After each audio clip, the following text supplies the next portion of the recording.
Ini share screen-nya udah kelihatan belum? Kalau di kiri Excel, kalau di kanan PPT udah kelihatan belum? Dua-duanya. Oke, di chat aja bilang udah atau belum. Oh ya, kalau misalnya disclaimer ya, kalau aku minum pas tengah-tengah ngajar, izin ya, aku lagi nggak puasa. Sana lagi ini juga. Thank you. Oke, udah 2:05, mungkin kita sebentar.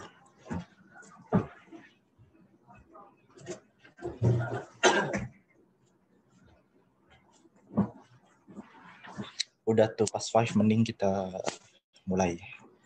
Kita hari ini bakal bahas elastisitas. Selain bahas elastisitas, rencananya kita juga bakal latihan soal SIMAK UI. Sebenarnya kemarin, cuman gara-gara waktunya udah nggak kekejar, jadi aku mindahin ke hari ini aja.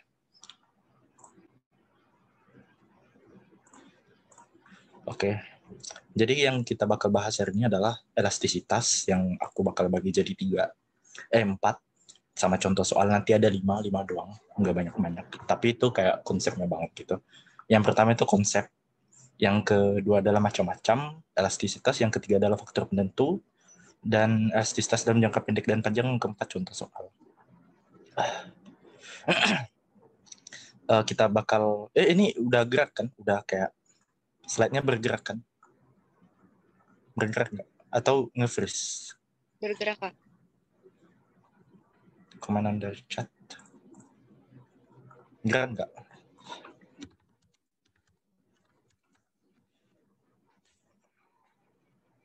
Oke. Yang pertama adalah konsep. Kita bakal langsung aja elastisitas itu apa sih, dan aplikasinya gimana, terus jenisnya apa aja, macam-macamnya apa aja. Kalau di sini, kalau di dalam ilmu ekonomi, elastisitas itu intinya alat ukur untuk mengukur kepekaan atau reaksi konsumen terhadap perubahan harga suatu barang. Jadi nanti kita bakal belajar misalnya kalau misalnya harga bahan pokok itu naik, reaksi masyarakat tuh gimana sih? Apakah mereka akan tetap belanja? Apakah mereka akan mengurangi konsumsi atau menambah konsumsi? Seperti itu. Pokoknya kalau ada harga barang naik, masyarakat tuh gimana sih mereka responsnya? Gitu. Apakah tetap beli, ataupun enggak, atau mengurangi, atau menambah. Oke, ini fundamental formula, jadi ini bakal digunakan untuk kita bisa memahami elasticity itu sendiri. Jadi ini sebenarnya sama aja, mau pakai atas, mau pakai bawah. Nanti kita juga bakal membuktikan dengan rumus ini di study case nanti. Kalau di sini delta Q, ini mana tadi? Delta Q per delta P gitu. Delta Q itu didapat dari Q2 dikurang Q1. Q2 itu, Q itu sama dengan quantity of demand. Bahasa Indonesianya tuh sama dengan kuantitas permintaan. Jadi bukan permintaan ya, tapi kuantitas permintaan. Kalau permintaan itu terlalu umum. Tapi kalau di dalam elastisitas, itu quantity of demand, kuantitas permintaan. Sedangkan P itu adalah price atau harga. Dan delta P itu didapat dari P2 kurang P1. P2 itu apa, P1 itu apa. Jadi P1 itu adalah, pokoknya kalau yang satu itu adalah kejadian di awal harga. Jadi kalau P1 itu sama dengan harga awal, kalau P2 sama dengan harga setelah terjadi perubahan. Sama kayak yang Q juga. Kalau Q1 sama dengan quantity of demand, aku bakal singkat QD aja, QD. Itu kuantitas permintaannya, QD awal. Nanti kita bakal memahami ini lebih lanjut dengan study case. Yang Q2 itu quantity of demand, kuantitas permintaan setelah terjadi perubahan akibat dari perubahan harga itu sendiri. Atau kalau mau pakai yang di bawah, yang persentase delta Q per persentase delta P juga boleh. Kalau aku personally dulu waktu zaman-zaman UTBK masih, aku lebih suka pakai yang di atas gitu. Ini P1 ya, P1 Q1. I will draw it. Ini P1, Q1 nih.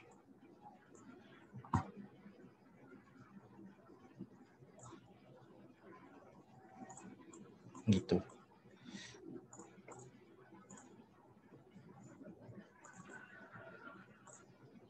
Lanjut.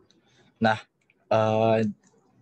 ini kalau jenis-jenis elastisitas itu ada 5. Yang ada 5 ya, 5. Tapi yang sering diujikan di dalam tes itu biasanya 2. Kalau nggak salah aku 2 atau 3 gitu. Tapi yang sepengalaman aku itu 2, selalu 2. Itu inelastis dan elastis. Kalau yang lain tuh cuma nice to know aja, tapi harus tetap tahu in case kalau misalnya tiba-tiba keluar. Karena ini konsep, dan aku dengar UTBK itu pakai konsep. Dia hitungannya jarang banget gitu. Yang pertama itu inelastis sempurna, di mana E sama dengan 0. Inelastis sempurna ini barang sangat terbatas dan nggak bisa ditambah-tambah lagi. Contohnya lelang. Oh ya, E sama dengan 0 itu 0-nya dapat dari mana? 0 itu dapat dari perhitungan yang kita pakai rumus yang ini, kita hitung-hitung hasilnya 0. Jadi misalnya Q, delta Q itu di sini kan kuantitas. Oh ya. Dalam kurva apapun di elastisitas, kalau sumbu X ini selalu dia ngomong kuantitas Q. Dia selalu ngomongin Q. Kalau sumbu Y, dia selalu ngomongin price atau harga. Jadi ini yang paling penting dan jangan kebalik-balik. Jadi quantity itu selalu yang horizontal sumbu X, kalau yang price harga itu sumbu Y vertikal selalu. Itu udah fix gitu. Di sini kurva permintaan kan kita tahu dia tuh kan kayak gini ya. Turun dari kiri atas ke kanan bawah. Tapi kalau dalam elastisitas ini dia vertikal. Jadi kalau ditanya elastisitas apa yang kurvanya vertikal, jawab aja inelastis sempurna. Biasanya ada juga kayak gitu tuh soal TO. Di sini Q-nya let's say ini 1. Kita pakai kasusnya lelang. Price-nya itu bisa berubah dari sini, naik lagi, atau bahkan turun gitu. Kalau lelang kan let's say lelang lukisan Leonardo da Vinci, Mona Lisa misalnya. Kalau lelang kan, bukan lelong ya, kalau lelang itu kan dia cari harga yang paling tinggi. Siapa yang berani set harga paling tinggi, dia yang bakal dapat barang itu. Seberapapun harganya itu. Lelang kan kayak gitu ya, makanya nanti ujung-ujungnya yang bisa mendapatkan barang itu cuma satu orang doang atau satu pihak doang, nggak bisa lebih dari 2, nggak bisa lebih dari 1, nggak bisa 2, nggak bisa 3, nggak bisa 0, bisa sih, cuman asumsi di sini lelang itu berhasil, jadi nggak berubah gitu, Q-nya tetap. Jadi kalau ditanya pas lelang itu di suatu lelang, jangan gini aja deh. Kalau Q kan kuantitas permintaan, ini kan 1 fix gitu. Jadi nggak bisa berubah-berubah lagi Q-nya. Selalu di sini. Jadi Q2-nya nggak ada. Q2-nya 1. Q1-nya 1. Q2-nya 1 juga, karena nggak berubah. Kalau delta Q itu 1 kurang 1 kan, sama dengan 0. Jadi delta Q-nya sama dengan 0. Gitu. Terus delta PP-nya misalnya harga awal itu misalnya 1 juta. Terus harga setelah dilakukan lelang harga awalnya 1 juta. Terus setelah siapa yang berani, yang paling tinggi, dia yang dapat. Ada nih orang kaya, dia beli 10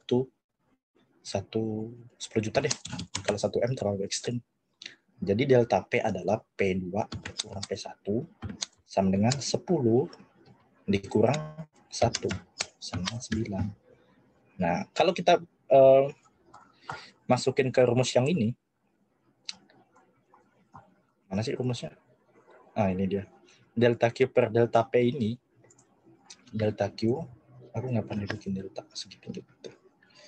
Delta Q per delta P deh misalnya, dikali P1 per P1. Salah. Delta Q-nya kan 0. 0 dibagi, kalau 0 dibagi angka berapapun, itu 0 kan hasilnya kan? Iya nggak? Betul nggak? Mau dikali dengan P1 kali Q1, misalnya P1-nya, tadi P1-nya 1. Berarti 1 dikali Q1-nya tadi 1. 1 kali 1 sama dengan 1. 0 dibagi 1. Mau 0 bagi 1, mau 0 bagi berapapun, itu tetap 0. Makanya dari situ bisa dapat E sama dengan 0. Gitu, dia fix, pakem. Kalau misalnya ada yang bingung gitu, interupsi aja di chat atau ngomong langsung. Aku bakal sebisa mungkin ya, sejelas mungkin. Yang kedua adalah inelastis. Ini yang salah satu yang paling sering keluar nih di SBMPTN. Biasanya tanya barang inelastis itu, contoh barang inelastis itu apa? Banyak tuh. Terus disuruh ngitung tuh juga. Jadi inelastis ini kalau kita bisa lihat di sini, ini ciri-cirinya dulu. Substitusi barang ini bersifat sedikit. Karena substitusi ini maksudnya barang pengganti. Jadi misalnya barang ini kayak, let's say, banyak dibutuhkan orang dan agak langka gitu. Jadi mau harganya naik, harganya turun, dia berubahnya dikit doang. Dan kalau misalnya ada ditanya itu, pokoknya gini, kalau di inelastis ini, perubahan persentase harga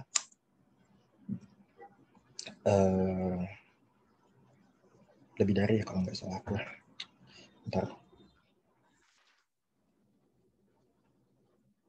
Oh ya, harga tuh berubah tuh lebih dari permintaan.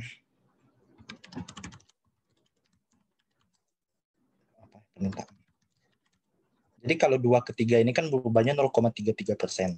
Tapi 0,25 ke 1,5 ini lebih dari 0,33%. Kita coba hitung pakai rumus yang tadi. Delta Q per delta P dikali P1 per Q1. Jadi di sini delta Q-nya itu Q2 kan 3. Q2 3 dikurang 2 sama dengan 1. Jadi delta Q itu sama dengan 1. Per delta P itu 1,5 P2 ya. P2 dikurang 0,25. Itu 1,25 ya. 1,25. Oh ya, di sini aku tetapkan itu P1-nya 1,5.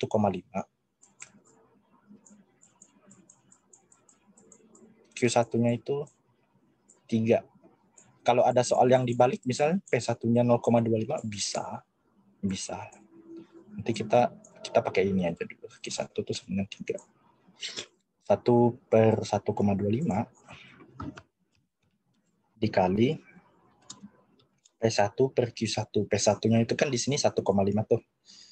1,5 per Q1-nya itu 3 tadi ya. 1,5 per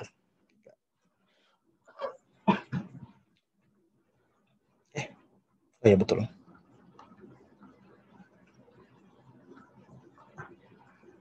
Astaga, maaf. Salah. Ini harus sesuai dengan ini, astaga. Maaf. Astaga. P1-nya 0,25. Maaf ya, maaf banget. Ini gimana cara hapusnya sih? Aduh.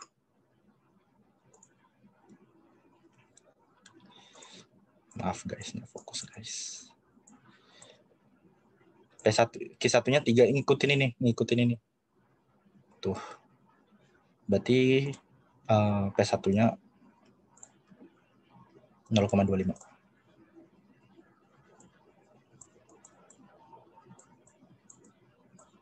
Berarti delta Q itu 3 kurang 2 tetap 1 kalau delta P 1,5 P2 ya, kurang P1. Jadi tetap 1,25. Dikali P1. P1-nya berapa? 0,25.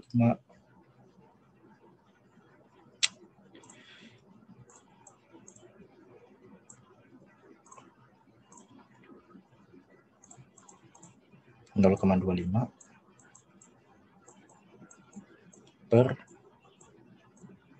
Q1-nya 3. Kalau aku biasanya gini. Kalinya kayak gini. Sama dengan 0,25. 1,25 dikali 3 itu 375 kan, 3,75. Setelah aku hitung itu hasilnya 0,06. Kurang dari 1 kan. Gitu.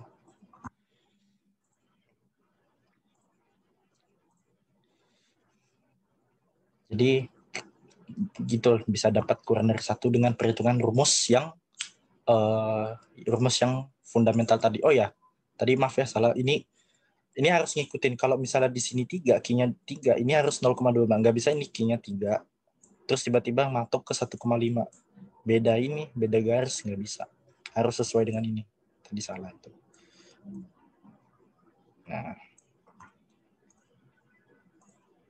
sampai sejauh ini ada yang mau ditanyakan atau bisa kita lanjut?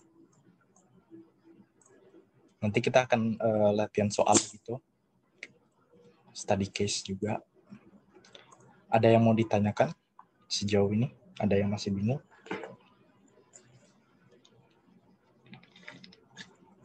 Kabarin di chat aja. Yang lain gimana, aman nggak? Halo?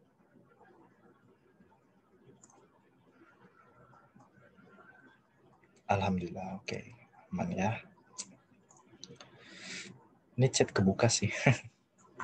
Oke, yang ketiga, elastis uniter. Itu kalau dihitung pakai rumus ini, rumus yang tadi. Sih. Oh, gitu. Kalau pakai rumus yang tadi, itu sama dengan 1. Kita hitung-hitung gini, hasilnya 1. Dan ini, kemiringan kurvanya 45 derajat. Ini 45 derajat. Memang konsepnya seperti itu. Perubahan tingkat harga sama dengan perubahan kuantitas permintaan. Jadi kalau misalnya harga naik kan permintaan turun tuh. Konsepnya kan kayak gitu. Jadi kalau misalnya harganya naik 10%, kuantitas permintaannya turun 10% juga.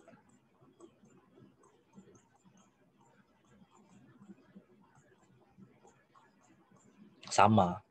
Kalau dibaginya sama dengan 1. Dan jarang ditanyain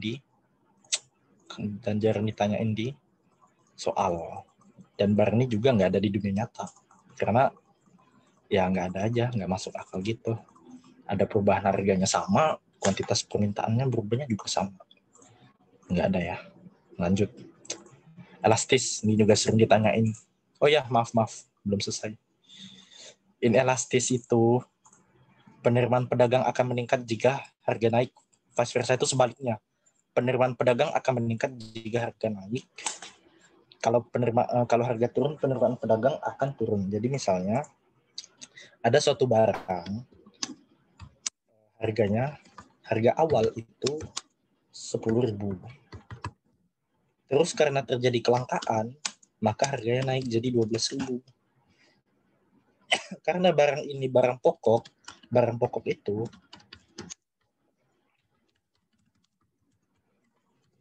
itu barang yang kayak kita butuhkan ya, kayak makanan gitu, makanan ya sembako lah sehari-hari, makan sehari-hari.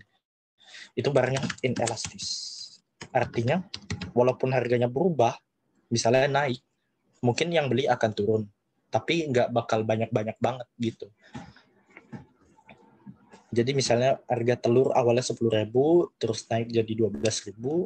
Waktu harganya 10.000, yang beli itu rata-rata 100 orang per hari misalnya. Setelah dinaikin, turun, pembelinya turun karena dia budgetnya nggak mencukupi. Jadi 90. Kita udah dapat datanya, terus kita bisa hitung pakai rumus delta Q. Aku tulis D aja ya, soalnya. Delta Q per delta P dikali, kayaknya di sini ada deh. Nah, ini ada nih.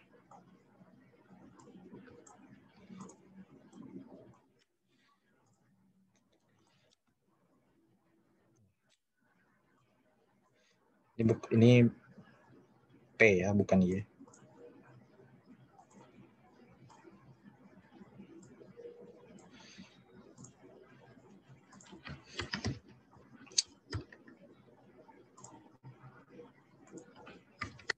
Oke. Delta Q-nya kan Q2 kurang Q1. 90 kurang 100. Sebenarnya minus 10. Tapi kalau di elastisitas ini nilainya mutlak. Walaupun nanti hasilnya minus, dia jadikan plus saja. Karena kalau di dalam ini, di konsep ini belum nggak ada negatif. Nanti kita bakal bahas juga. Jadi 90 kurang 100 kan minus 10. Selisihnya 10. Kita tulis 10. Dibagi delta P. 12.000 dikurang 10.000, 2.000. Jadi di sini 10.000 per 2.000 dikali awal 10.000, pembeli awal 100. Kita lanjut di sini. 10 dikali 10.000, 10 dikali 10.000 itu kan 100.000.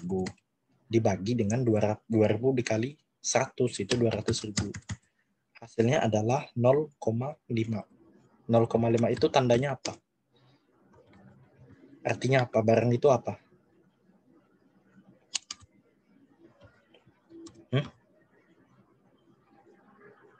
Apa? Elastis atau inelastis?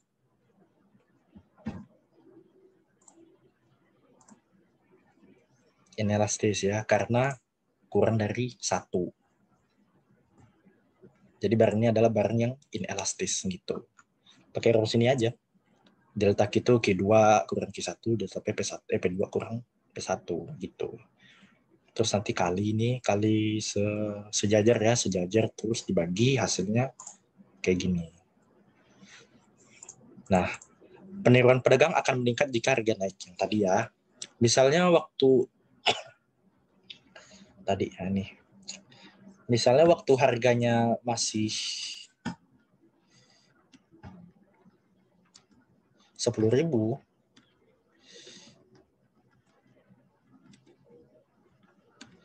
yang beli 100. Berarti total pendapatannya adalah itu kan harga barang dikali total penjualan. Berarti 10.000 dikali 100 sama dengan 1 juta. Waktu harganya masih awal, masih belum naik, dia dapat biasanya total pendapatan 1 juta. Tapi waktu harganya naik jadi 12.000, pembelinya nurun 90. Kalau kita mikirkan kalau pembelinya turun, pendapatan total turun. Tapi enggak juga, tergantung itu barangnya apa dan harga barunya berapa. 12.000 dikali 90 itu 1.080.000. Jadi pendapatan dia naik 80.000.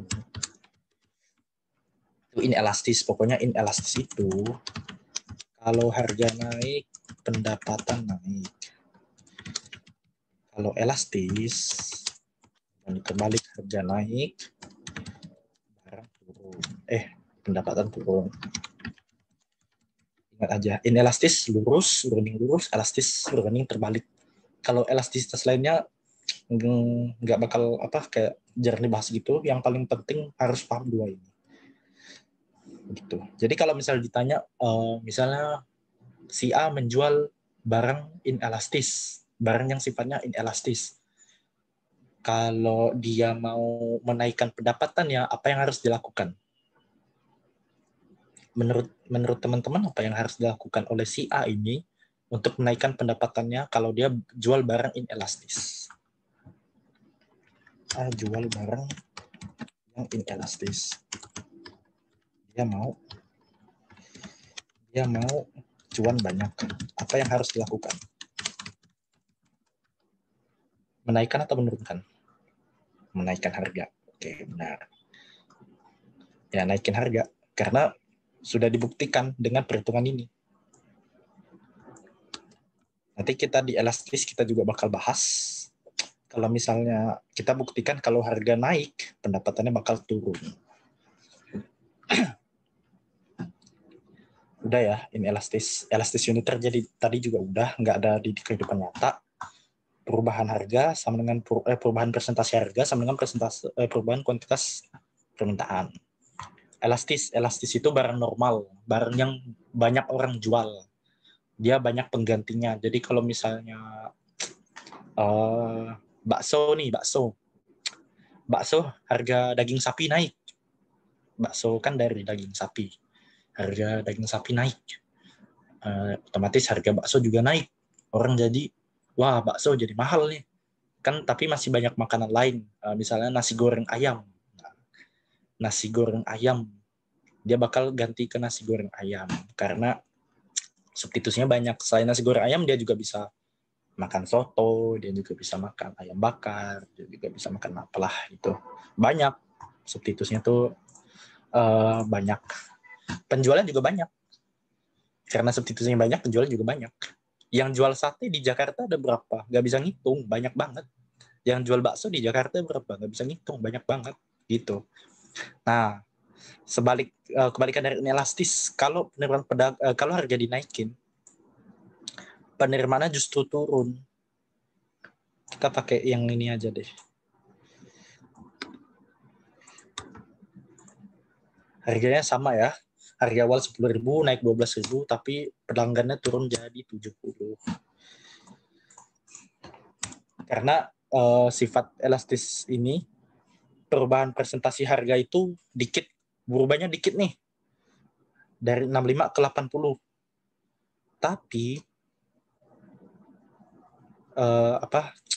harga 65 yang beli 110. Tapi ketika harganya naik 15 aja, jadi 80, langsung dia berkurang 60 orang. Kalau bisa dilihat dari sini. Tuh, semakin dia semakin landai, itu semakin elastis. Bisa dibedakan dengan inelastis ini. Dia kan kayak curam gitu. Karena kalau kuantitinya berubah, harganya berubah ekstrim, kuantitinya cuma dikit doang. Tapi kalau elastis itu, dia landai. Kalau ini curam, juga sering ditanyain. Kurva elastisitas yang curam itu elastisitas apa? Jawab aja, inelastis. Kalau elastis itu, kurva elastisitas yang landai, itu elastisitas apa? Jawab aja elastis. Udah itu. Dia berubahnya bakal banyak banget kuantiti. Nah, kita pakai yang ini. Jadi sebelum harga dinaikin 10.000, yang beli 100, penerimaan awalnya 1 juta. Terus karena dia naikin harga dari 12.000 dari 10.000 ke 12.000, pelanggannya turun dari 100 jadi 70.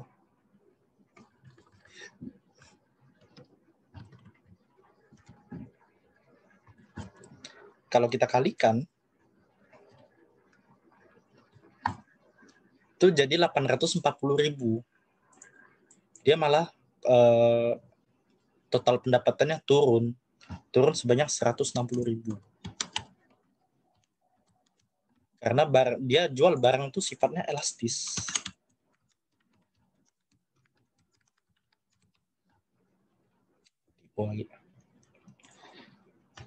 Sifatnya elastis. Kalau inelastis naik.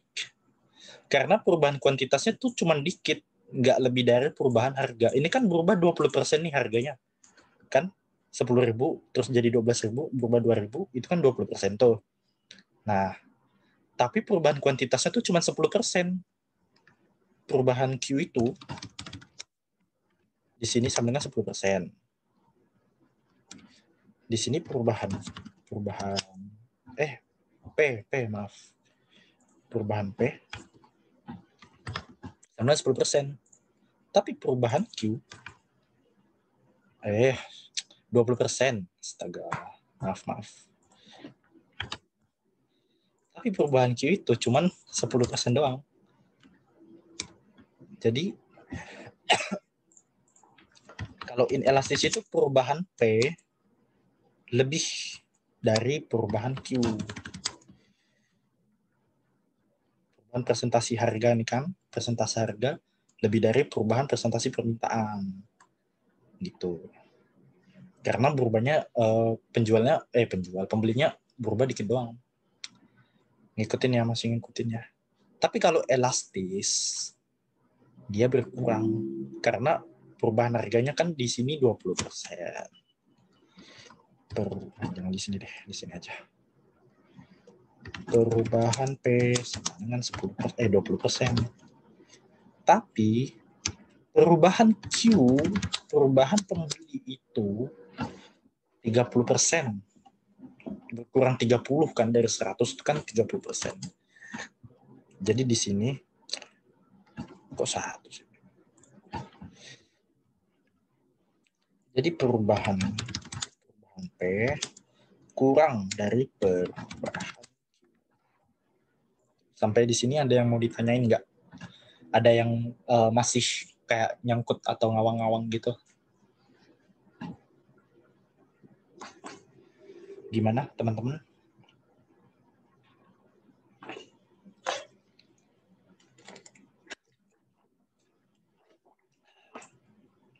Oke, alhamdulillah. Selanjutnya adalah yang terakhir, elastis sempurna. Itu E-nya infinity. Kenapa bisa infinity? Dari rumus yang kita pakai ini, rumus yang ini, hasilnya infinity. Kok infinity? Misalnya dapatnya itu di atasnya itu 10.000, tapi di bawahnya 0. Bilangan apapun kalau dibagi 0 kan infinity, betul nggak? Ya kan? Bilangan apapun kalau di misalnya mau 1.000.000, mau 10.000, mau 1, itu cannot divided by 0, infinity hasilnya. Cara dapatnya kayak gitu. Seger dong. Oke, sampai sini tadi sih kayaknya udah pada aman semua ya. Mungkin kita bisa latihan nih. Ini ada satu soal. Produk yang tidak banyak substitusinya cenderung apa? Ada yang bisa jawab nggak? A, B, C, D, E. Ini soal SIMAK UI ya. Aku ambil. Ini soal SIMAK UI. B. Yes, B. Karena substitusi yang nggak banyak. Kalau substitusi yang nggak banyak, masyarakat, kalau misalnya ada jual barang, listrik PLN. Harga listrik naik. Mau ganti jadi apa? Listrik itu. Kita sejauh ini masih cuma PLN doang, bisa beli listrik sama PLN doang, nggak bisa sama yang lain. Jadi nggak ada substitusinya, bukan nggak banyak, malah nggak ada. Kalau tidak banyak pun dia tetap inelastis. Kalau elastis itu substitusinya banyak. Oke, lanjut. Yang kedua adalah macam-macam elastisitas. Ini jenisnya tadi. Kalau ini macam-macam. Kita bakal bahas 3. Yang pertama, elastisitas harga pada permintaan. Elastisitas harga, price, pada permintaan. Oke. Nanti kita bakal bahas elastisitas harga pada permintaan, elastisitas pendapatan pada permintaan, dan elastisitas silang pada permintaan. Yang pertama adalah perubahan elastisitas harga pada permintaan. Itu adalah perubahan permintaan akibat perubahan harga yang kita bahas tadi. Ini sebenarnya fundamental formulanya kayak tadi sama ya. Cuman kita ulang aja. Nih, langsung ke kita study case. Peter Griffin adalah penjual telur. Harga telur yang dijual berkisar 10.000 dengan rata-rata pembeli sebanyak 100 orang per hari.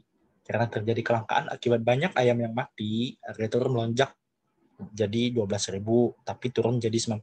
Ini yang tadi sih, tapi nggak apa-apa deh, biar ada jelas. Boleh tolong ini nggak? Tentuin P1-nya berapa, P2-nya berapa, Q1-nya berapa, Q2-nya berapa. P1-nya berapa? Harga awalnya berapa? Guys?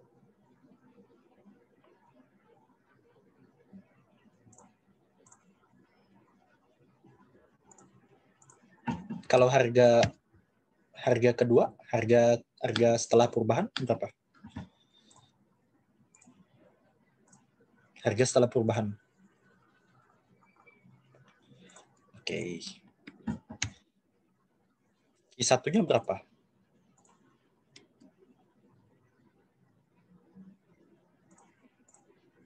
Q1-nya berapa? 100. Q2-nya?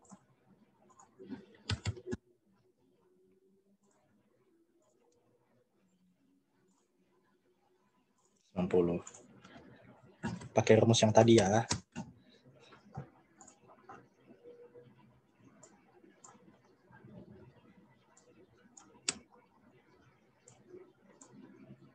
Mana ya tadi? Ini.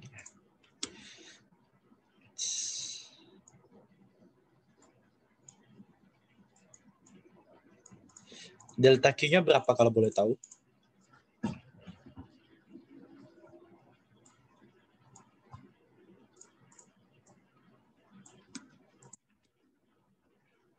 Delta Q-nya berapa?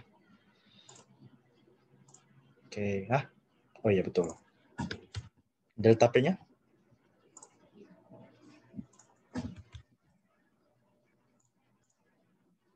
2.000.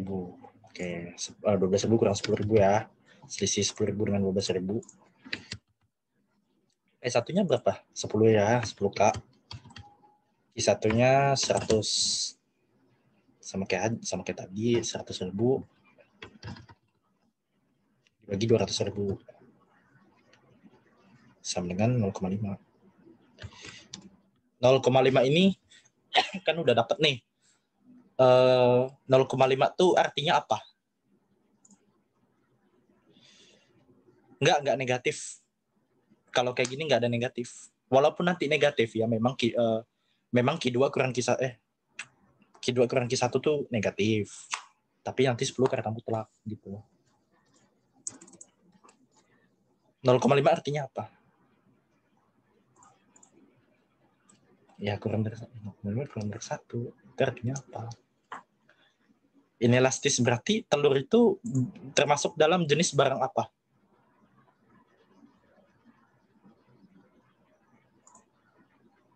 Betul, barang pokok. Kalau barang pokok tuh sifatnya apa? Kalau kebutuhan pokok tuh sifat barangnya apa? Batuk. Inelastis. Oke, inelastis ya. Karena telur itu bahan pokok, jadi itu inelastis. Sudah dibuktikan dengan perhitungan yang telah kita lakukan juga. Oke, bagus. Thank you guys. Fantastic. Oke. Yang kedua adalah elastisitas pendapatan pada permintaan. Apa sih artinya ini? Perubahan permintaan akibat perubahan pendapatan. Yang berubah itu pendapatan. Kalau tadi kan harganya berubah. Yang ini pendapatannya berubah, gajinya. Nih, sebenarnya sama aja rumusnya. Persentase perubahan permintaan, kita pakai ini aja deh. Nanti juga aku bakal bagiin PPT-nya buat kalian belajar. Delta Q per delta Y. Y itu sama dengan yield. Y sama dengan yield, sama dengan pendapatan. Jadi kalau Y sama dengan C tambah G tambah I, XM itu Y-nya itu pendapatan, yield. Gitu. Dividen yield, pendapatan dividen. Oke, Y itu yield, Y itu pendapatan. Kita langsung masuk, enggak belum ya.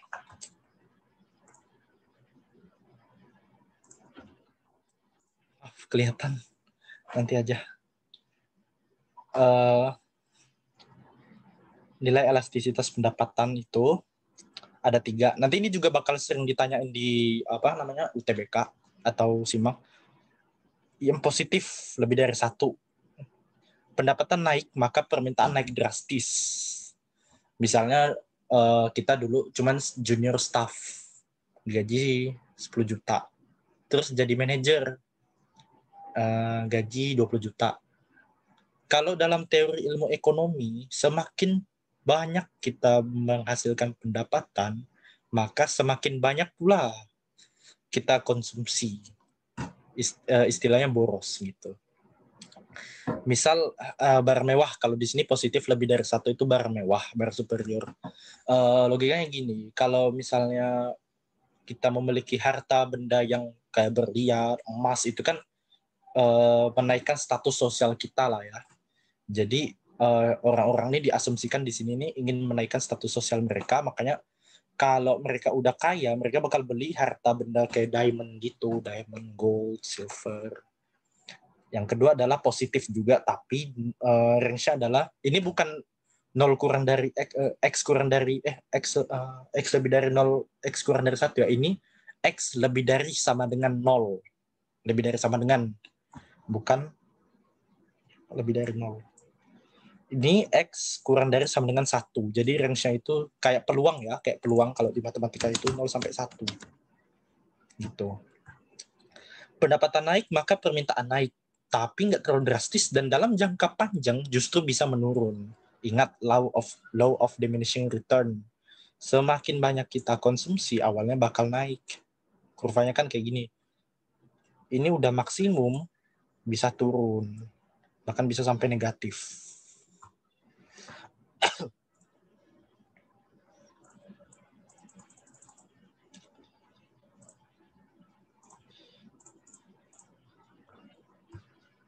Oke, ini contohnya positif lebih dari kurang dari sama dengan 1 itu barang normal, kebutuhan pokok. Yang ketiga adalah negatif, kurang dari 0. Pendapatan naik, tapi permintaan justru turun. Misalnya barang murahan, barang lelong, barang inferior. Barang inferior itu barang yang kalau pendapatan naik, permintaannya justru turun. Misalnya dulu waktu masih junior staff, cuman mampu makannya warteg, nasi padang murah. Sekali pas sudah jadi manajer, itu malah permintaan dia terhadap warteg itu menurun. Karena, gaji gue kan tinggi, ngapain gue makan warteg? Mending gue makan kintan, makan sushi tei, makan yang mahal gitu. Itu contohnya.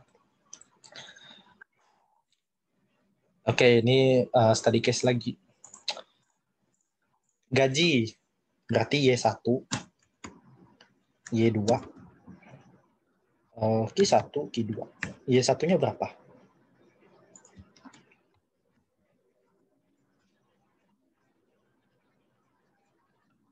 Y1-nya berapa? Ya, gaji barang given. Oh, maaf, ada yang kelewat. Barang given itu tadi, kalau dia gajinya naik, permintaan barang itu justru turun. Karena orang udah nggak mau lagi belanja itu. Barang murahan lah istilahnya. Bahasa kasarnya gitu, biar gampang paham lah. Barang given tuh yang kalau pendapatan naik, ya justru turun permintaannya. Oke, Y1-nya 5.000, Y2-nya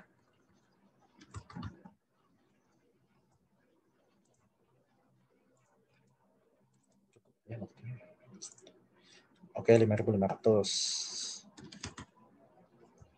Q1-nya berapa?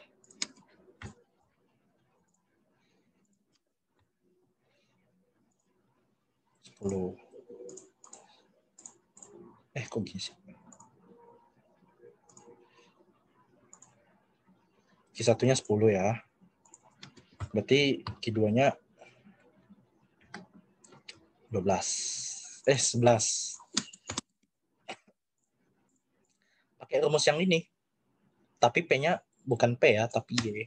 Cuman beda huruf doang.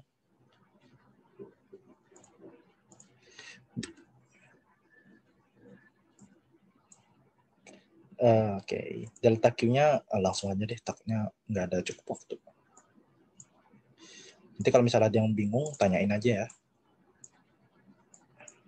Aku sebisa mungkin baca chat.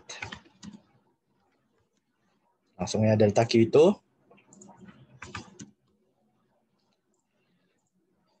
delta Q itu 1.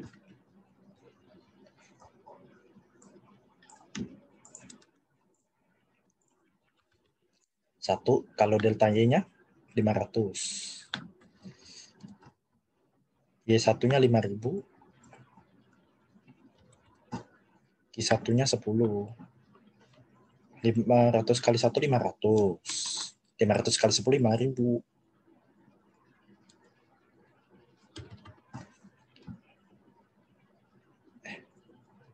Sebentar. Y1-nya 5.000. Q1-nya 10. Delta Y-nya kok aduh kebalik ini. Delta Q-nya 1. Ininya 5.000. Maaf, 500.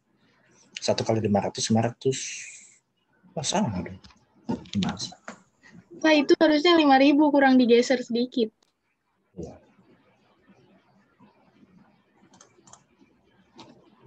Q1-nya 10, oke. 1 kali 500 itu 500. 500 kali 10 kalau dibagi itu sama dengan berapa? Ini benar nggak sih dengan gue? Itu 5.000-nya, Kak. Kurang digeser, diperlebar kolomnya. Kok gue bingung? Maaf sebentar. Bener nih ya, 2 kurang Y1 kan 5.000. Y1-nya 5.000. Kepotong. Y1-nya 10. Tuh bener kok. Oh, astagfirullahaladzim. maaf. Sama dengan 1. 1 ya, 5.000 bagi 5.000 1. Jadi 1 itu lebih dari sama X itu kurang dari sama dengan 1. Jadi ini barang positif, barang pokok. Betul ya, barang pokok. Makanan kan? Oke, maaf. Astaga. Sampai sejauh ini ada yang mau ditanyain nggak?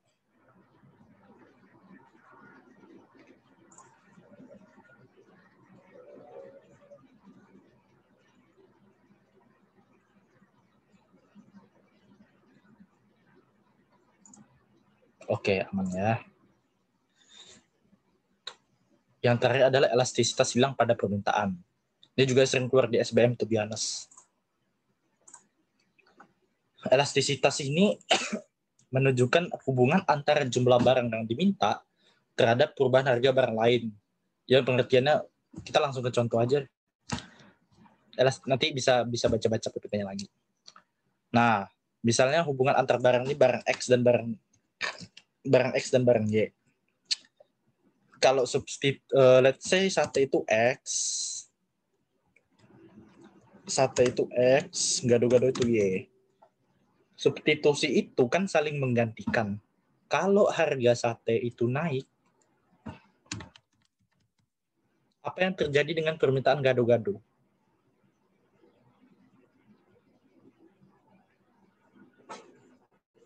Menurut kalian apa? Menurut kalian, teman-teman?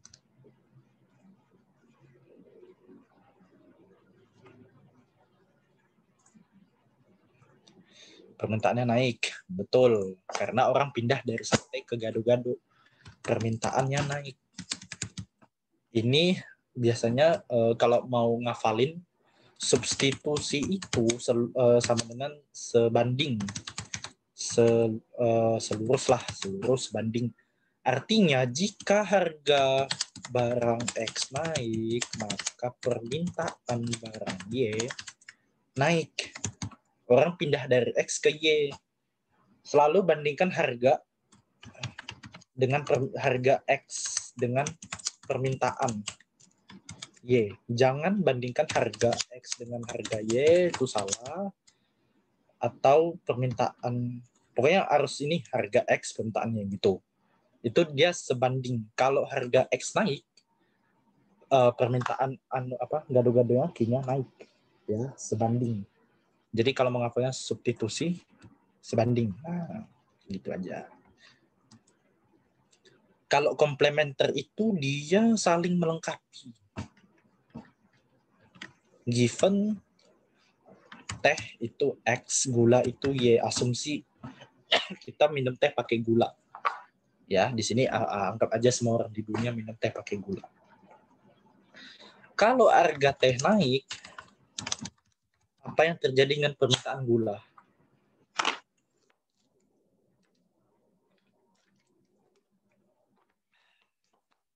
Apa yang terjadi dengan permintaan gula?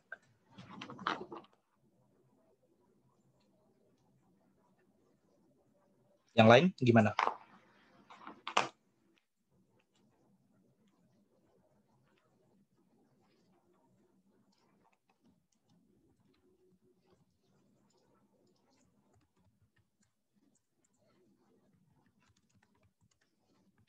permintaan gula turun. Kalau ini kan pelengkap, teh naik, orang jadi malas dong mau beli teh mahal. Karena orang nggak beli teh, otomatis orang nggak beli gula karena tehnya nggak dibeli, nggak butuh. Jadi kalau komplementer itu selalu dia berbanding terbalik. Hubungan barang itu berbanding terbalik. Kalau ini berbanding lurus ya, berbanding lurus. Kok sebanding atau selurus gitu. Berbanding lurus. Kalau ini berbanding terbalik. Kalau harga X naik, maka permintaan Y turun. Gitu. Nah, nilai koefisien elastisitas. Biasanya ada soal gini nih. Jika barang X dan barang Y koefisien elastisitasnya negatif, maka hubungan barang ini adalah kalau kita lihat di sini hubungannya komplementer. Dia adalah sebagai pelengkap. Negatif karena berbanding terbalik. Kalau ada soal jika barang X dan barang Y koefisien elastisitasnya positif, maka hubungan barang ini adalah substitusi.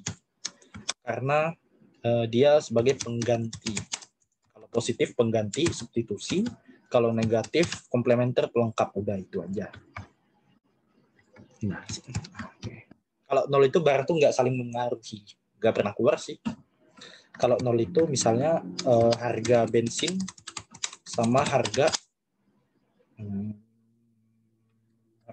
apa ya?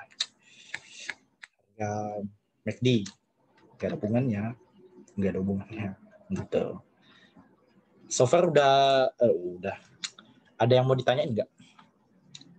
Masih ada yang awang-awang gitu atau lanjut gitu?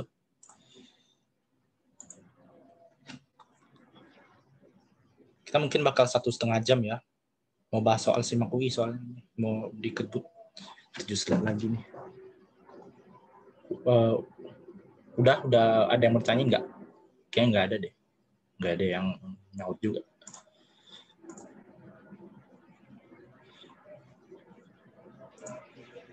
Oke. Ini fundamental formulanya sama aja sih. Di sini delta Qx. Ini nanti aja ya. Soalnya nggak pernah keluar sih. Aku ngejar waktu. Nanti bisa baca-baca PPT di link yang nanti aku kasih. Nih contoh.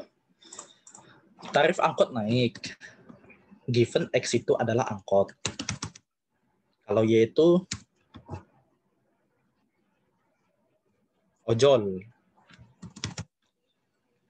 Kalau tarif angkot naik, orang bakal pindah ke ojol dong. Karena lebih murah. Dan fungsinya sama. Mengantarkan orang dari satu tempat ke tempat lain.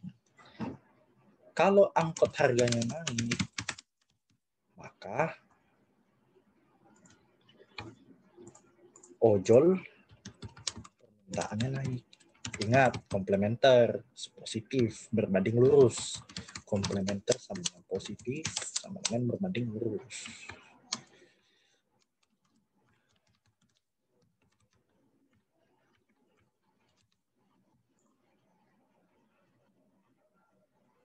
Astaga. Kalau yang contoh nomor 2 itu harga gula naik. Given gula itu X dan Y itu it's a P. Kalau harga jangan gula T deh, T gula aja. Kalau harga teh naik, maka permintaan gula turun. Dan ini namanya subs. Astaga, salah lagi. Komplementernya ini substitusi, guys. Ini komplementer negatif. Benar kan? Ya. Sama dengan berbanding terbalik.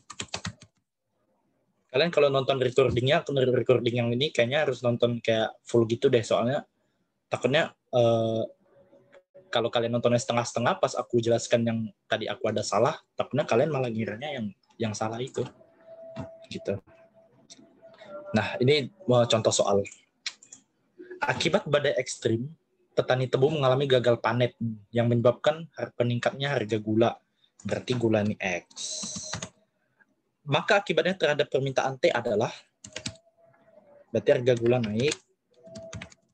Kalau permintaan T gimana? Naik atau turun?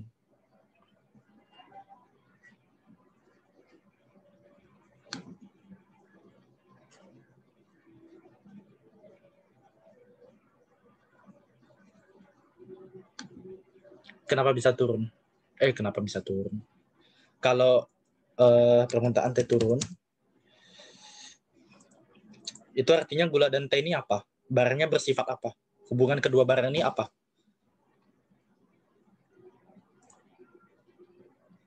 Komplementer. Enggak ke ini. Komplementer artinya saling melengkapi. Oke, yang kedua. Ini satu, ini dua ya, ini dua. Akibat dari dicabutnya subsidi BBM terhadap permintaan transportasi umum adalah, jadi BBM itu X. Transport umum, T umum aja deh. T umum. Yeah. BBM kan kalau dicabutnya subsidi BBM itu apa? Mengakibatkan apa?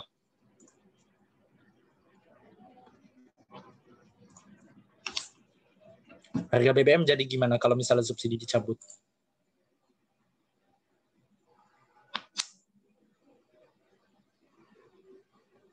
Harga BBM naik. Ketika Zoom. Kalau harga BBM naik, transportasi umum permintaannya?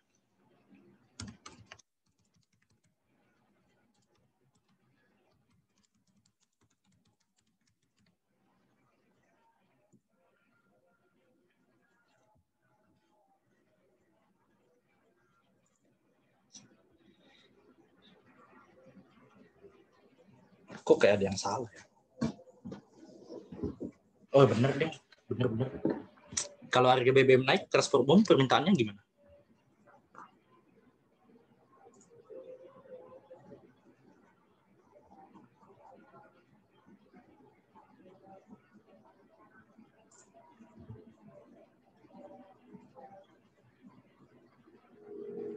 Gini. Transport umum permintaannya naik. Gini deh. Kalau harga BBM naik, orang punya motor nih, motor pribadi. Motor kan, biasanya beli bensin. Tapi pas harga BBM ini naik drastis, orang kayak, wah kalau misalnya gue pakai motor, gue habis duit diisi bensin nih. Ya udah gue cari yang lain aja deh. Gue mau transport umum aja deh. Gitu. Jadi ini saling menggantikan. Ini maksudnya kayak gitu. Ya betul. Asumsi orang pada malas beli BBM karena mahal. Misal orang si A ini pakai motor, dia punya motor, BBM naik, dia jadi malas naik motor,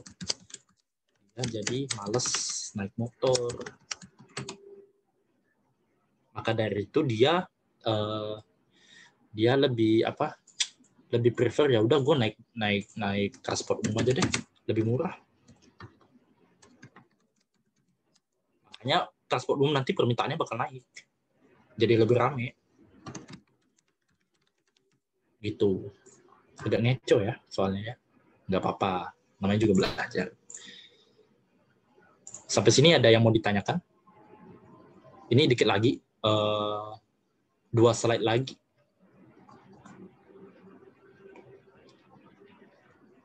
Nggak ada ya? Oke, lanjut.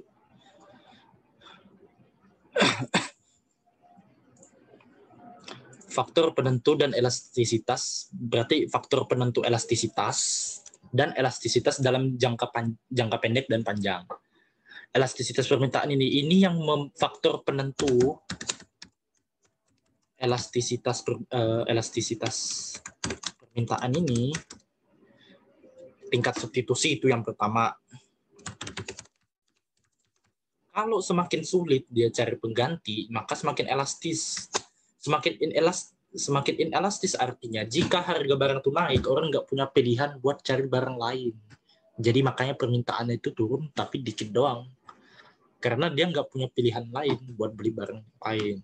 Substitusi sedikit, inelastis. Substitusi banyak, elastis. Yang kedua, jumlah pemakai. Semakin banyak pemakai, semakin inelastis. Bahan pokok itu kan yang beli banyak. Dia bahan pokok kan inelastis. Karena itu kebutuhan dasar semua orang gitu. Semakin banyak, semakin inelastis. Semakin sedikit, semakin elastis gitu. Yang pakai iPhone nggak sebanyak yang pakai bahan pokoknya, nggak. Orang mau HP-nya Android, mau HP-nya iPhone, dia tetap beli bahan pokok. Tapi kalau misalnya HP-nya iPhone, misalnya kan nggak semua orang, cuma dikit doang nggak pakai. Makanya barang itu elastis. Gitu. Yang ketiga adalah efek kenaikan harga terhadap pendapatan konsumen. Gitu. Semakin besar efek kenaikan harga, misalnya kalau pendapatan, berarti kalau ini maksudnya adalah kalau pendapatannya kenaikan harga terhadap pendapatan konsumen. Berarti kalau misalnya pendapatannya, ini kalau sepemahaman aku, kalau pendapatannya tinggi, dia tuh cenderung apa? Kalau pendapatannya rendah, aku kurang tahu sih, serius. Kita skip aja dulu deh. Nanti mungkin di pertemuan selanjutnya kita bakal bahas lagi. Nanti kita sambil research juga. Tapi yang paling penting dua ini. Dan ini juga jarang keluar kok. Gitu. Oke, elastisitas jangka pendek dan panjang. Pada elastisitas permintaan. Kalau barang yang nggak tahan lama, kalau dalam jangka pendek, dia bakal inelastis. Misalnya bensin kan nggak tahan lama. Maksudnya kalau misalnya kendaraannya dipakai terus kan bensinnya bakal habis gitu. Kalau dalam jangka pendek dia inelastis. Kenapa? Karena misalnya harga BBM naik, tuh orang-orang tuh mungkin bakal kayak mereka akan mengurangi penggunaan kendaraan mereka, kendaraan pribadi gitu. Tapi ujung-ujungnya kalau dalam jangka panjang bersifat elastis bensin itu.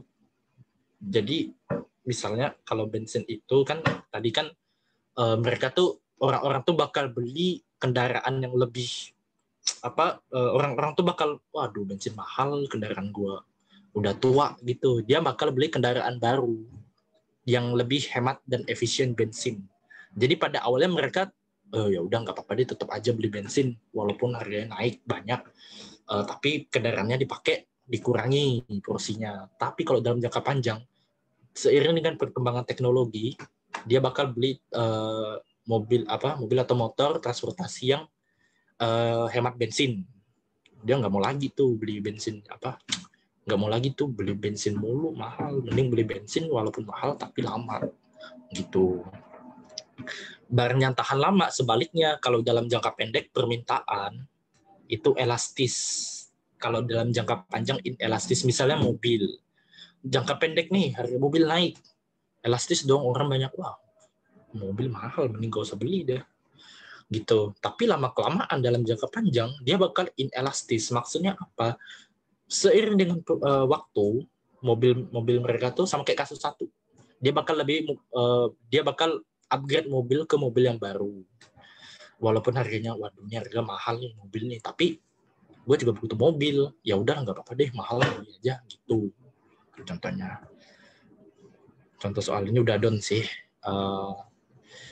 Ada yang mau ditanyain nggak? Kalau nggak ada, aku bakal attach soal di room chat Zoom. I will give you 5 minutes because the problem is only 5 problems, dan it really easy. Ada yang mau ditanyain? Ada yang kurang paham terkait dengan materi yang udah dijelaskan? Kita udah done, kita mau latihan soal habis ini. Kalau nggak ada, kita langsung latihan soal.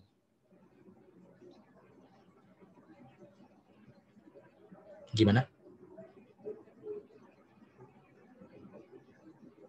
Halo? Ini pada tidur bagaimana ini? Ngomong sendiri lagi. Oke, lanjut ya. Berarti aku bakal stop share. PPT-nya nanti bakal di-share, nanti akan ada link G Drive di chat aku. Nanti juga bakal di-attach. Itu materi banyak di situ kok, semua mapel ada. I will stop share and I will attach the soal itu di room chat.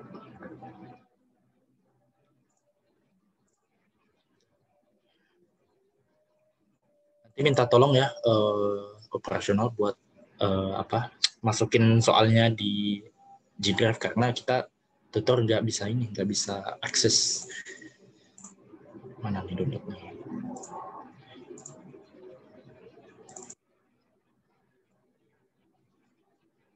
Kok hilang? Sebentar.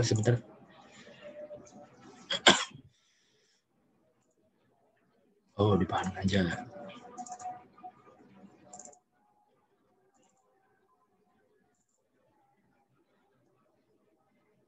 Berdis sebentar, ini udah 10,34 kilobyte doang.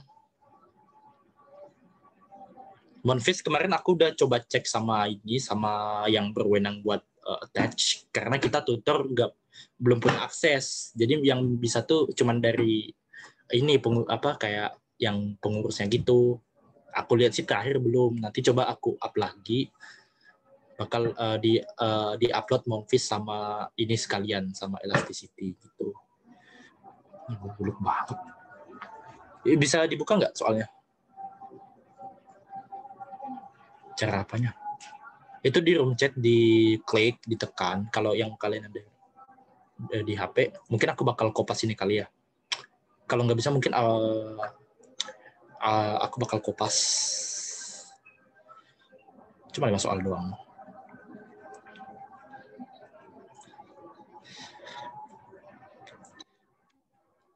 I will give you 6 minutes. 5 lah, 5.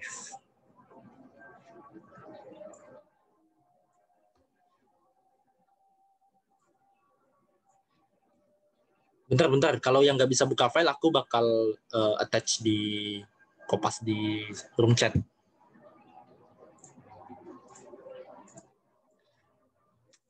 Oke.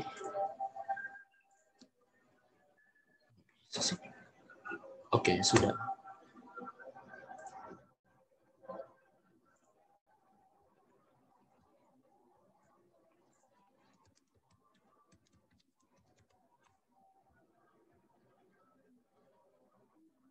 Nah, tuh udah dikasih link tuh. Bisa download dari situ.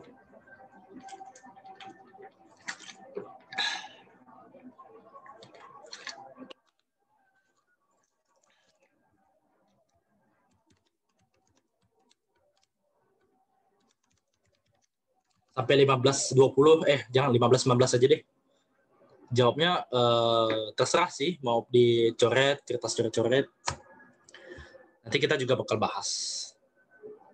We don't need special device. Polling gimana?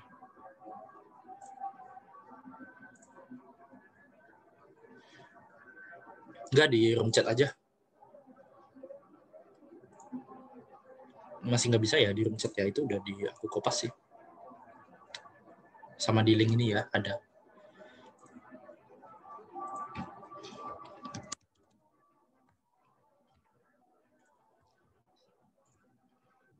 (15-19) kita bahas.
To be honest, gue mau bahas ini sih.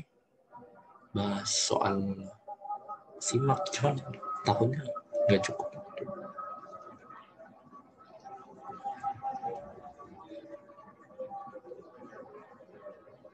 Jam 4 ada kelas lagi soalnya.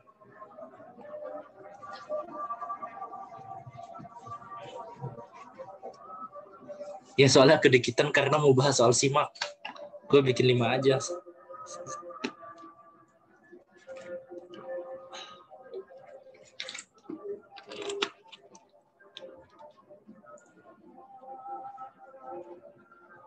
Oh, DM.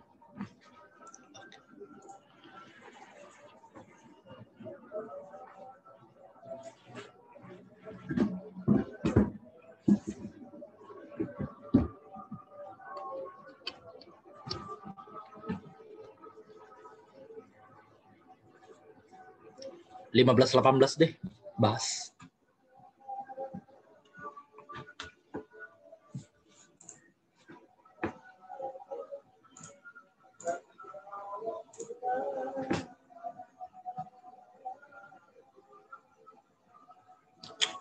Kayak banyak yang bilang udah sih. Gue juga lagi cari-cari soal mana nih soalnya ini. Oke.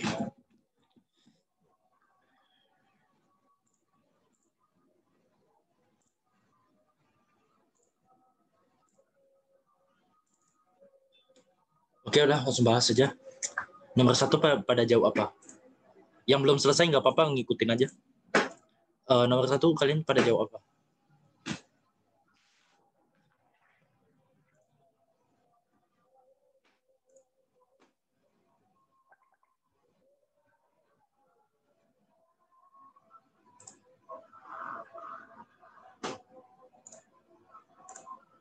Ingat persentase, bukan kenaikan.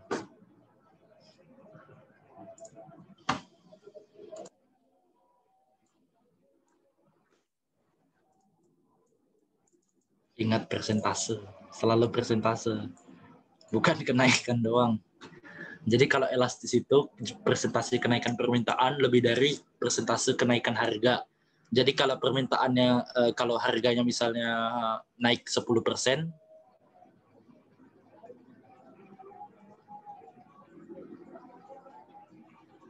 maka permintaannya mungkin bakal turun lebih dari itu atau naik lebih dari itu. Sini sebenarnya harusnya persentase penurunan permintaan lebih dari persentase kenaikan harga. Tapi konsepnya permintaan kalau elastis selalu lebih dari harga. Dan ingat persentase.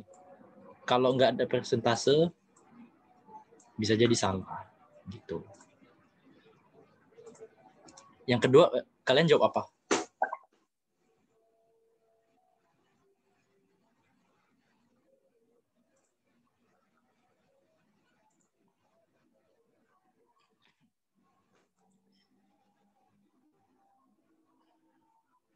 Pada jawab apa tadi?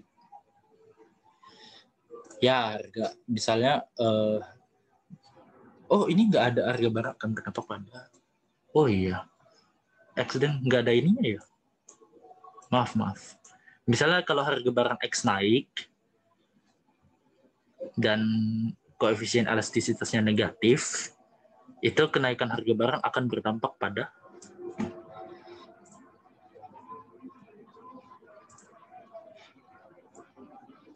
Bentar ya.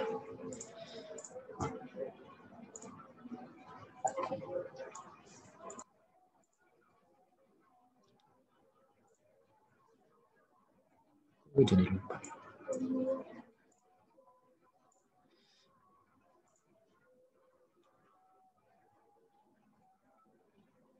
Kalau koefisien elastisitasnya negatif itu kan komplementer ya, pelengkap.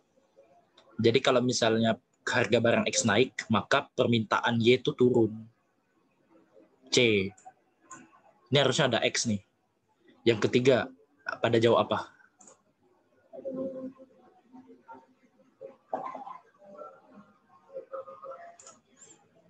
Ya C, pendapatan meningkat, jumlah barang yang diminta malah berkurang, inferior. Yang keempat,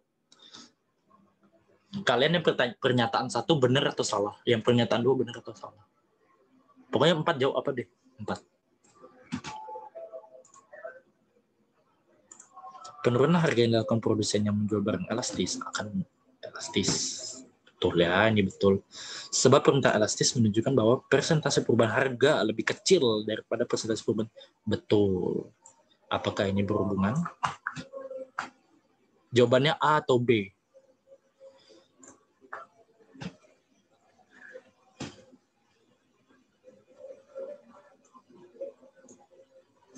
A atau B? Gue juga bingung sih. Salah. Gimana nih? Persentase perubahan harga lebih kecil.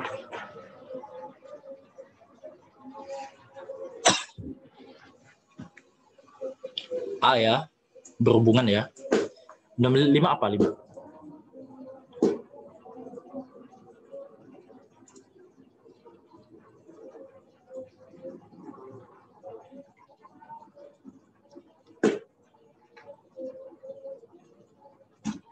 Meningkat, maka X meningkat, permintaan Y meningkat. Kesimpulannya?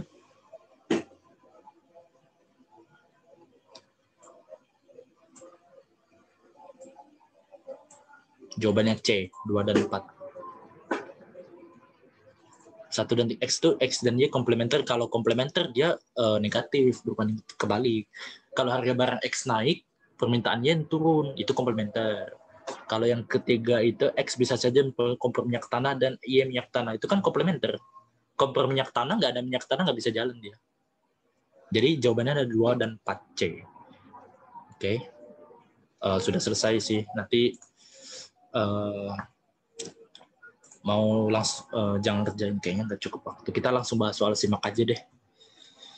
Aku bakal share screen lagi soal simak. Mungkin kita nggak bisa bahas semuanya karena keterbatasan waktu, tapi aku bakal ngambil soal yang sekiranya itu penting lah kalau bisa dibilang. Mana ya soalnya? Bentar ya, aku cari dulu.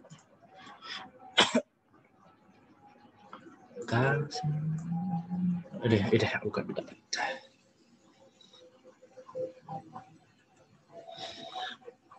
Aku bakal share screen lagi.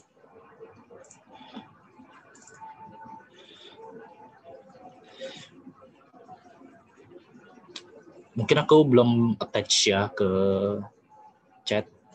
I will attach it.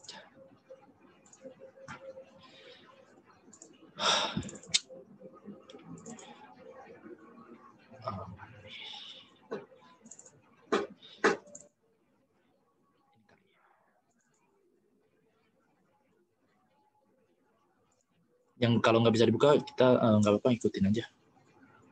Jawabannya mana?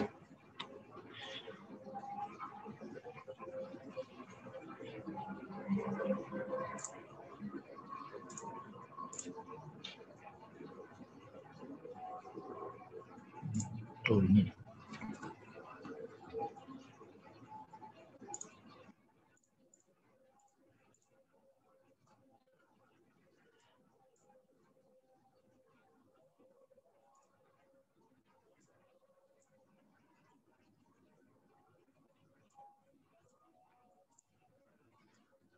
Nomor satu menurut kalian jawabannya apa? Yang satu simak UI. Yang ini, yang sebelah kiri.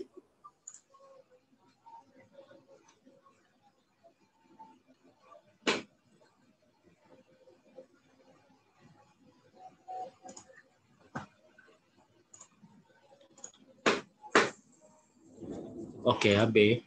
Udah tahu ya, udah jelas. Pokok inelastis, normal elastis, mewah elastis. Nomor dua ini kita langsung aja sih. Jadi kalau misalnya ada ditanyain soal kayak gini, kalian ini kan tentang budget line sebenarnya. Kalau ada util ini utility artinya kepuasan. Kalau misalnya ada soal kayak gini, ditanya memaksimalkan tingkat kepuasan. Kalau mau memaksimalkan tingkat kepuasan, ingat budget harus habis. Ini given budget 300.000. 300.000 ini nggak boleh bersisa dan nggak boleh lebih. Harus pas. Cara cepatnya adalah kalau misalnya budget itu dia nggak pas, walaupun utility-nya mau tinggi apapun, kalau nggak habis atau bahkan kelebihan, dia nggak bakal, itu bukan jawabannya. Jadi jawabannya C. Caranya adalah 3 ya. Sebenarnya ini kayak agak lama sih dicoba satu-satu gitu. Cuman kira-kira aja kalau aku kan kayak gitu kemarin tuh.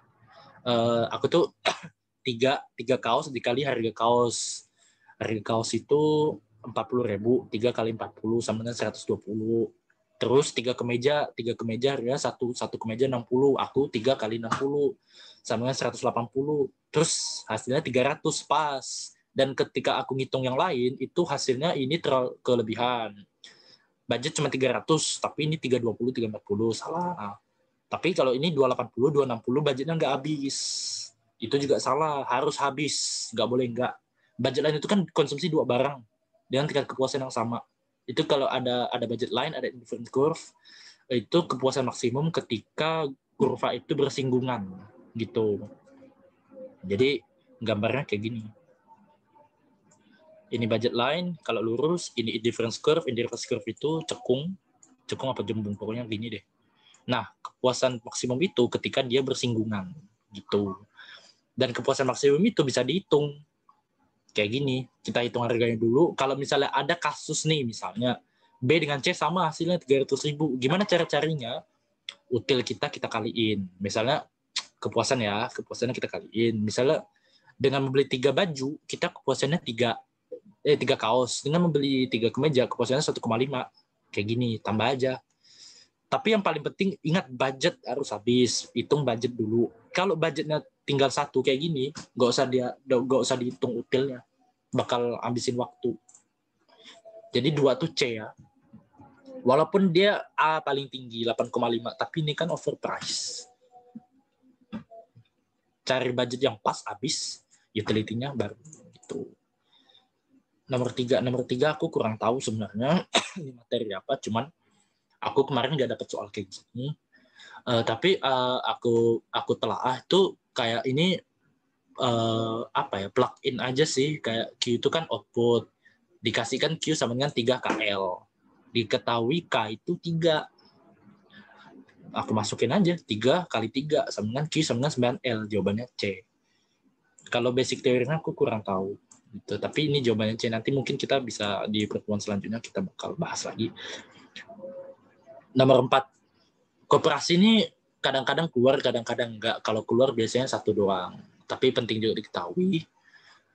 Biasa rapat yang tertinggi di koperasi itu hierarki yang paling tinggi itu. Kalau ternyata budgetnya sama, yang dipilih yang utility yang paling besar, Kak. Ya, yang paling besar karena memaksimalkan kepuasan maksimal itu utilnya besar gitu. Kalau misalnya nomor 4, kalau misalnya ada soal nih, kekuasaan tertinggi koperasi berada pada rapat anggota.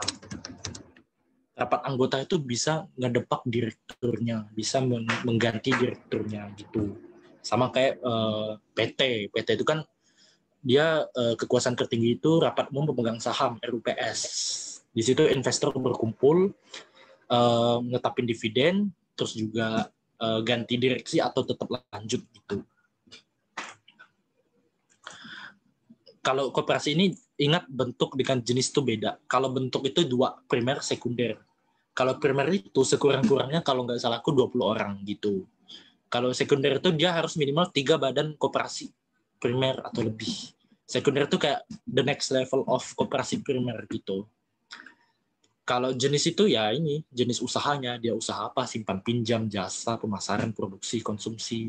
Kalau di sini kan jenis-jenis koperasi ya ditanya.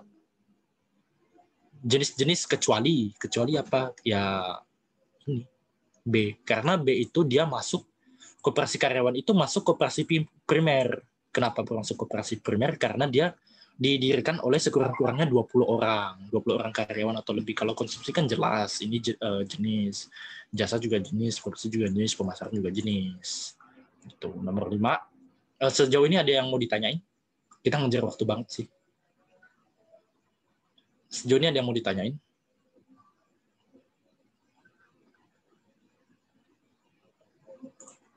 Enggak ya? Oke, lanjut. Ini kemarin nih. Salah satu langkah kebijakan moneter yang dilakukan pemerintah, ingat moneter bank sentral, menekan laju inflasi. Ini soalnya baik, dia udah menekan laju inflasi, mengurangi jumlah uang yang beredar. Informasinya terlalu berlebihan. Kebijakan itu dilakukan dengan cara apa? Dia mau moneter menekan laju inflasi, mengurangi jumlah uang beredar. Menurut kalian jawabannya apa? Ya, pembahasannya dikasih.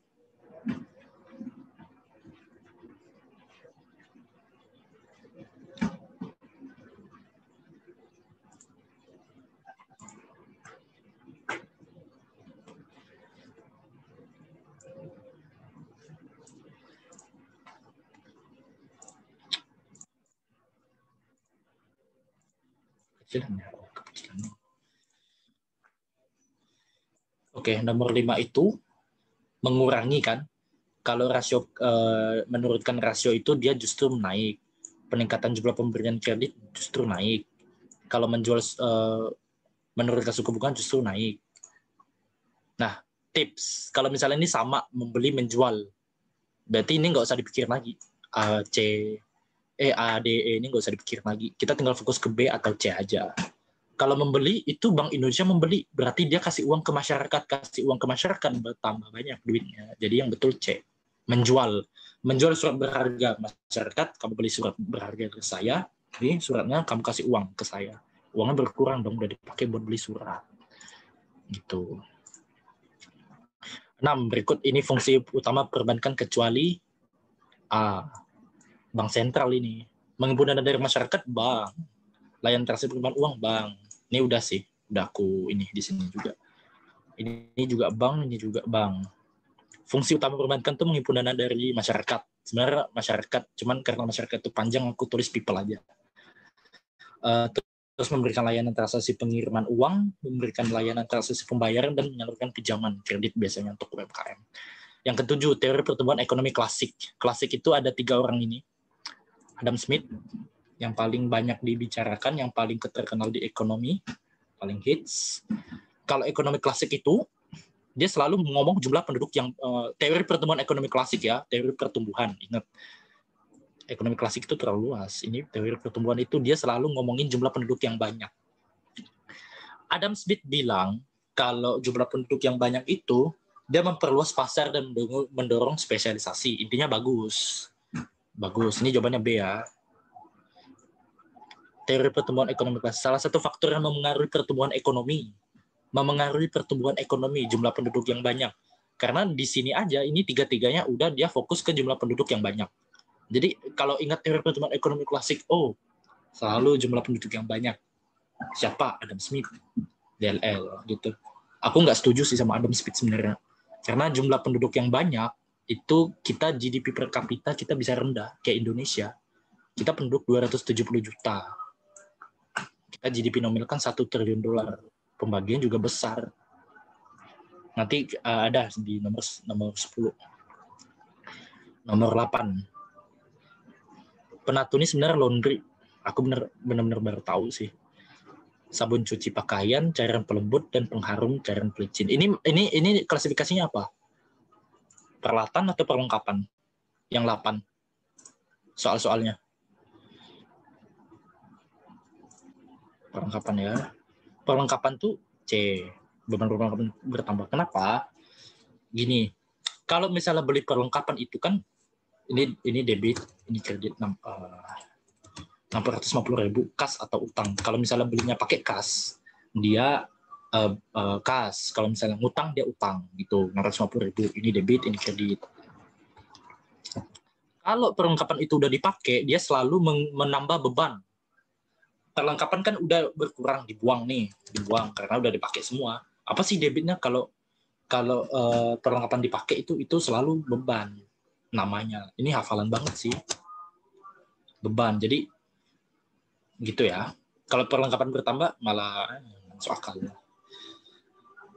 Dan ingat, kas bertambah di debit, perlengkapan di debit, peralatan di debit, beban di debit, utang di debit. Itu. 9 HPP.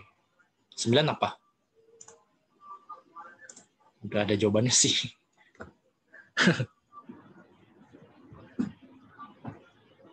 Langsung aja deh. HPP itu rumusnya, ingat aja, persediaan awal ditambah pembelian bersih dikurang persediaan akhir. Kalau utang-utang di sini kan ada dia mention utang, nggak usah dirau kan, ini cuman ngecor doang nih, utang ini. Kita fokus ke yang ini aja. Pembelian barang dagang seluruhnya dilakukan secara kredit, berarti beli itu apa? Pembelian bersih. Kebetulan di sini udah dikasih tahu pembelian bersihnya sama dengan 10 juta. Terus di situ saldo awal 300.000. Saldo akhir dikata di situ 600.000. HPP itu sama dengan persediaan awal. Berapa persediaan awal? 300.000 ditambah 10 juta. Dia beli barang 10 juta. Ditambah 600.000. Dikurang 600.000. Karena persediaan akhir. Kalau dihitung-hitung hasilnya 9.700.000. 9,7 juta. Tuh, udah dihitung. 10. Mana 10? PDB mengukur nilai pasar barang dan jasa akhir yang diproduksi suatu wilayah negara pada periode tertentu. Benar. Ini adalah pengertian PDB. Ini hafalan, harus hafal. PDB itu nilai barang dan jasa final yang diproduksi dalam satu negara pada periode tertentu. Jadi Indonesia ini di seluruh, misalnya kita contoh Indonesia, dalam periode 1 tahun di Indonesia itu berapa sih banyak barang yang diproduksi gitu atau dibelanjakan. Pokoknya pengertiannya gini, nilai barang dan jasa yang diproduksi di suatu negara pada periode tertentu. Sebab PDB per kapita diperoleh dengan cara nilai PDB nominal dibagi jumlah penduduk. Betul. PDB nominal nih, kita diperkirakan 2021 kita PDB nominal 1,1 triliun dolar. Itu artinya seluruh orang yang ada di dalam Indonesia ini, dia memproduksi barang, membelanjakan barang, terus ekspor, terus impor. Itu kan Y sama dengan C tambah G tambah I kurang ekspor kurang tambah dong. Tambah X kurang M, ekspor kurang impor gitu. Kok 9. Nah, yang mempengaruhi PDB ini konsumsi, pengeluaran pemerintah, investasi. Investasi itu artinya membeli barang yang bisa dipakai lagi buat memproduksi, bukan investasi saham ya, bukan. Gitu. Nih, PDB per kapita itu total GDP nominal, PDB nominal dibagi jumlah penduduk. Semakin banyak jumlah penduduk, maka semakin sedikit pula hasilnya. Semakin sedikit penduduknya, maka semakin banyak hasilnya. Makanya kalau negara mau kaya, caranya ada 2. Menambah GDP nominal atau mengurangi jumlah penduduk. Kita KB, itu juga usaha ya, KB, Kurir Berencana itu. Gitu. Yang 11. Oh iya, sampai 10 aja deh. Karena waktunya udah nggak cukup. Nanti aku bakal tadi aku udah attach ya ini soalnya aku bakal attach jawabannya sebentar nih, PDB real sama PDB nominal. Oke. PDB nominal tuh dia termasuk inflasi, kalau PDB real itu bersih dari inflasi, itu aja.